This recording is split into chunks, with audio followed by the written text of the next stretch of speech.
你妹别人电视你查了，还没有到时间了嘛？哦，我查的，而且你以后不用再扯冰箱电，好听没？为啥子？我还不是想节约点电哦。我都听人家说了，而且我也问过了，冰箱就是不可以一会儿扯一会儿插，容易坏得很。我问你，你信人家的吗？你信我的？反正老我说的对，我就信了我的。反正你不用再吃冰箱了，听没？哎呀，你听我的，没错的。哎呀，我们就找人查你个。你不要扯我的冰箱，你喜欢吃的话，你个人去买个冰箱过来扯。是哦，哎呀，我都还不是为了这个角度想哦，你这有话啥意思噻？哦，查一下我买不起冰箱是不是嘛？我不想嘲笑你，反正我觉得你这个做法是错的，你不能为了节约点电费的话，把我新买的冰箱我整烂了。人家说啥子对的，那是我说啥子都错的。哎呀，是啊。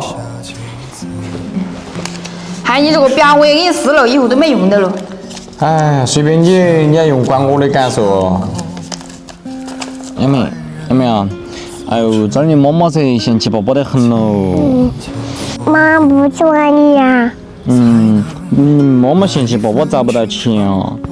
找不到钱啊？啊，说宝宝没用的。没用的呀。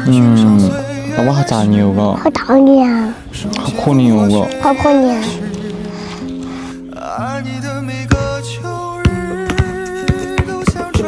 还真的不可以哦。对不起嘛，哎呀。你咋的？你说话声音那么小，有喉咙痛啊？我说对不起。你咋突然那么噻？刚刚我手还看了一会儿哈，那个冰箱好像确实不能一会儿扯电一会儿插的，好像。不管是的，还好有朋友提醒我们，发现得早，不是整冰箱整烂了吗？真的可惜嘞。我跟你说对不起，你不说点啥子表示一下吗？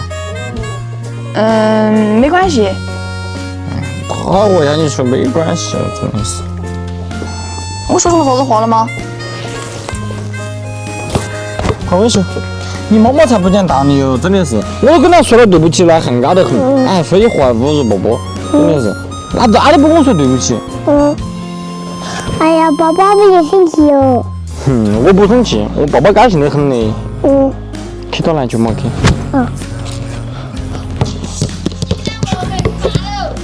妹妹，我们就在打球球，就不吃饭，好。爸爸。我想吃饭。你先吃饭。那我？等我中午不吃饭，你说。我陪你，我就还陪你。不陪我算了。妹妹，你爸爸没来吃饭哦？生气了。生气了？爸爸生气了吗？你生气了？我生气了。爸爸生气了？你不是慢点，我汽车到了。你吃就吃，反正饿死我还不没人心疼的。你咋了嘛？我不是说过了吗？你咋生气嘞？我不跟你找不讲道理的人说。我咋不讲道理了嘛？你自己说过啥话，你想清楚。